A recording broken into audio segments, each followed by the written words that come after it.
বন্ধুরা, পুরীর জগন্নাথ মন্দির দর্শন করেননি অথবা জগন্নাথ দেবকে দর্শন করার ইচ্ছা প্রকাশ করেননি এমন হিন্দু মানুষ পৃথিবীতে খুব কমই আছেন। ওড়িশা রাজ্যের পুরীতে দেশ এবং বিদেশ থেকে প্রতিদিন লক্ষ লক্ষ দর্শনার্থী ভগবান জগন্নাথ, বলরাম এবং সুভদ্রার দর্শন করতে আসেন। কিন্তু আপনারা কি জানেন পুরীর জগন্নাথ মন্দির সৃষ্টির ইতিহাস? কিভাবে সৃষ্টি হলো এই পৌরাণিক মন্দির? কবে থেকে শুরু হলো ভগবান জগন্নাথের পুজো? কে প্রথম জগন্নাথ দেবের পুজো করেছিলেন? আজকের এই ভিডিও থেকে আপনারা জানতে পারবেন জগন্নাথ দেবের মন্দির সৃষ্টির ইতিহাস। তাই ভিডিওর কথাগুলো খুব মন দিয়ে শুনুন, সম্ভব হলে হেডফোন ব্যবহার করুন। তাহলে চলুন শুরু করা যাক। বহু যুগ আগের কথা, মধ্য ভারতে মালওয়া নামে এক রাজ্য ছিল। সে রাজ্যের রাজা ছিলেন ইন্দ্রদুগ্ন। রাজার মা ছিলেন সুমতি দেবী এবং পিতা ছিলেন রাজা ভরত। রাজা ইন্দ্রদুগ্ন ভগবান বিষ্ণুর পরম ভক্ত ছিলেন, যার মনে সবসময় একটাই ইচ্ছা ছিল যে কোনো একদিন তিনি ভগবান বিষ্ণুকে সাক্ষাৎ দর্শন করবেন। ভগবানের রূপ দর্শন করলে জীবন ধন্য হয়ে যাবে। একদিন রাজা ইন্দ্রদুগ্ন তার রাজ দরবারে বসেছিলেন। তখন এক সন্ন্যাসী রাজা ইন্দ্রদুগ্নের রাজপ্রাসাদে এলেন। রাজাকে বললেন, হে রাজন, তুমি ভগবান বিষ্ণুর খুব বড় ভক্ত, কিন্তু তুমি কি জানো ওড়িশাতে ভগবান বিষ্ণুর দিব্য রূপ নীলমাধবের পুজো হয়? তুমি কি ভগবান নীলমাধবের দিব্য রূপ দেখেছ? রাজা তখন সন্ন্যাসীকে বললেন, আমি তো ভগবানের এই রূপের সম্পর্কে কিছুই জানি না, দয়া করে আপনি আমাকে বলুন নীলমাধবের পুজো কোথায় হয়? সন্ন্যাসী তখন বললেন, রাজন, কোথায় হয় তা আমি জানি না, তবে শুনেছি সেই দিব্য মূর্তির পুজো নাকি খুব গোপনে করা হয়, যা কেউ জানে না। কোনো এক গুহায় সেই নীলমাধবের দিব্য রূপ আছে। এই বলে সন্ন্যাসী সেখান থেকে বিদায় নিলেন। এরপর রাজা ইন্দ্রদুগ্ন তার প্রধান পুরোহিতের ভাই বিদ্যাপতিকে ডাকলেন এবং তাকে সন্ন্যাসীর সব কথা বলে নীলমাধবের খোঁজ করতে বললেন। বিদ্যাপতি রাজার আদেশ পেয়ে ভগবান বিষ্ণুর দিব্য রূপ নীলমাধবের সন্ধানে বেরিয়ে পড়লেন। কিছুদিন ঘোরার পর যখন তিনি ওড়িশাতে পৌঁছলেন, তখন গুপ্তচরের মাধ্যমে তিনি জানতে পারলেন কিছু শবর জাতির লোক আছে যারা নীলমাধবের পুজো করেন, তবে সেই নীলমাধবের মূর্তি কোথায় আছে তা কেউ জানে না। এই কথা শুনে বিদ্যাপতি সেই শবরদের কাছে গেলেন এবং শবর রাজা বিশ্ব বসুর সাথে দেখা করলেন। বিদ্যাপতি বিশ্ব বসুকে অনুরোধ করলেন নীলমাধবের মূর্তির কাছে নিয়ে যাওয়ার জন্য। বিশ্ব বসু বিদ্যাপতির কথা শুনে বললেন, এ অসম্ভব, সেই দিব্য মূর্তি আমি কাউকে দেখাতে পারবো না। এই কথা শুনে বিদ্যাপতি খুব চিন্তিত হলেন এবং মনে মনে ঠিক করলেন, যেমন করেই হোক নীলমাধবের মূর্তি আমাকে দেখতেই হবে। কিছুদিন যাবার পর বিদ্যাপতি বুঝতে পারলেন বিশ্ব বসু নীলমাধবের প্রধান উপাসক। তিনি জানেন ভগবান নীলমাধবের মূর্তি কোন গুহায় রাখা আছে। বিদ্যাপতিও হার মানার পাত্র ছিলেন না।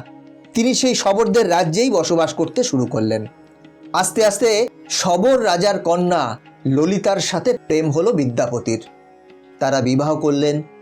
কিছুদিন কেটে যাওয়ার পর বিদ্যাপতি তার স্ত্রী ললিতাকে বললেন সে যেন তার পিতাকে বলে বিদ্যাপতিকে নীলমাধবের মূর্তি দেখার সুযোগ করে দেয়। ললিতা তার পত্নী ধর্ম পালন করতে তার পিতার কাছে অনুরোধ করলেন তার স্বামী বিদ্যাপতিকে নীলমাধবের মূর্তি দর্শন করানোর জন্য। মেয়ের কথায় রাজি হলেন বিশ্ব বসু, কিন্তু তিনি একটি শর্ত রাখলেন। বিদ্যাপতিকে নীলমাধবের কাছে নিয়ে যাবার সময় তার চোখ দুটি বেঁধে নিয়ে যাওয়া হবে। বিদ্যাপতি বিশ্ব বসুর শর্তে রাজি হয়ে গেলেন। শর্ত অনুযায়ী বিশ্ব বসু বিদ্যাপতিকে নীলমাধবের গুহায় নিয়ে গেলেন, কিন্তু বিদ্যাপতি খুব বুদ্ধিমান এবং চালাক ছিলেন। তিনি নীলমাধবের গুহায় যাবার সময় রাস্তায় সর্ষের বীজ ছড়াতে ছড়াতে গেলেন। বিদ্যাপতি যখন নীলমাধবের দিব্য রূপ দেখলেন তখন তিনি মোহিত হয়ে গেলেন। সেই অপরূপ দেখে বিদ্যাপতি ফিরে এলেন।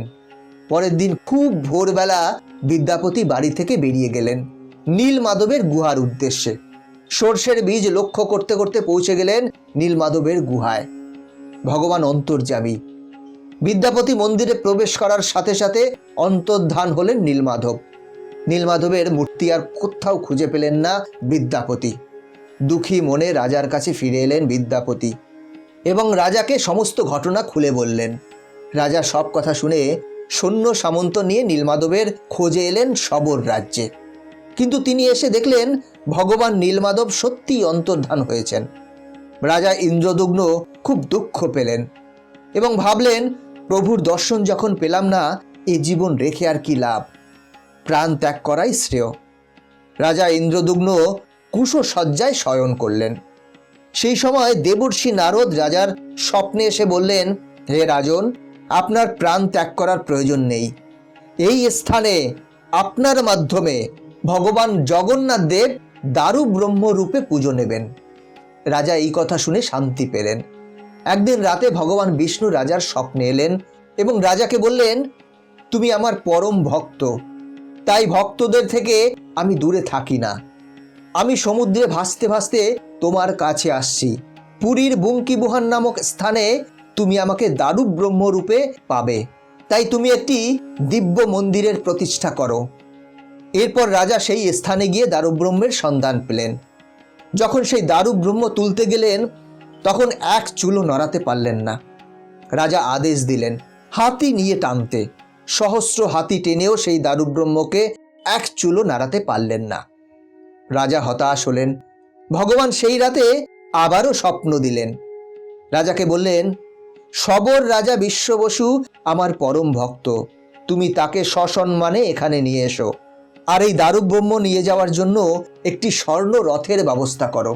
রাজা পরের দিন তাই করলেন। ভক্ত বিশ্ববসুও এলেন। বিশ্ববসু, বিদ্যাপতি এবং রাজা তিনজনে মিলে এই দারু ব্রহ্ম তুললেন এবং সেই দারু ব্রহ্মকে স্বর্ণ রথে করে মহা ধুমধামের সাথে সংকীর্তন করতে করতে নিয়ে গেলেন গুন্ডিচা মন্দিরে এবং এক দিব্য মন্দির তৈরির কাজ শুরু করলেন। রাজা ইন্দ্রদুম্ন সমুদ্রে প্রাপ্ত দারুব্রহ্ম পাওয়ার পর গুন্ডিচা মন্দিরে মহাবেদী নির্মাণ করে মহাযজ্ঞ করলেন। যজ্ঞ সমাপ্ত হবার পর নারদ মুনির আদেশ মতো দারুব্রহ্ম বৃক্ষ কাটিয়ে জগন্নাথ, বলরাম এবং সুভদ্রা দেবীর বিগ্রহ তৈরিতে মনোনিবেশ করলেন। রাজা রাজ্যের শ্রেষ্ঠ কারিগরদের ডেকে পাঠালেন, কিন্তু বৃক্ষের গায়ে হাতুড়ি চেনি ঠেকানো মাত্রই সেগুলো চূর্ণ বিচূর্ণ হতে লাগলো। রাজা পড়লেন মহাবিপদে। সেই সময় বিশ্বকর্মা ছদ্মবেশ ধারণ করে রাজার কাছে এসে বললেন, হে রাজন, আমার নাম অনন্ত মহারানা, আমি মূর্তি তৈরির কারিগর। আমি এই মূর্তি তৈরি করতে পারবো। মূর্তি তৈরি করতে আমার একটি বড় ঘর, 21 দিন সময় লাগবে। তবে আমার একটি শর্ত আছে, এই 21 দিন আমি দরজা বন্ধ করে কাজ করব, কেউ যেন আমাকে বিরক্ত না করে। রাজা কারিগরের শর্তে রাজি হলেন। শুরু হলো মূর্তি তৈরির কাজ। 14 দিন কাজ চলল নির্বিঘ্নে। 14 দিনের মাথায় রানী ভাবলেন, কোনো শব্দ নেই কেন? তাহলে কি কাজ সম্পূর্ণ হবার আগেই বৃদ্ধ কারিগর মারা গেলেন? রানী জোর করে প্রহরীদের কথা উপেক্ষা করে দরজা খুলে দিলেন। দরজা খুলে রানী দেখলেন কারিগর নেই, শুধু অসম্পূর্ণ ভগবানের মূর্তি পড়ে আছে। রাজার কানে খবর যাওয়া মাত্র রাজা ছুটে এলেন এবং রানীকে খুব বকাঝকা করলেন। ভগবানের অসম্পূর্ণ মূর্তি দেখে রাজা খুব দুঃখ পেলেন। সেই রাতে ভগবান বিষ্ণু রাজাকে স্বপ্ন দিলেন। ভগবান রাজাকে বললেন, আমার ইচ্ছায় দেবশিল্পী বিশ্বকর্মা মূর্তি নির্মাণ করতে এসেছিলেন, কিন্তু শর্ত ভঙ্গ হওয়াতেই এরূপ মূর্তি গঠিত হয়েছে। হে রাজন, তুমি আমার পরম ভক্ত, এই অসম্পূর্ণ মূর্তিতেই আমি তোমার পুজো নেব। হে রাজন, শবর রাজা বিশ্ববসু আমার পরম ভক্ত।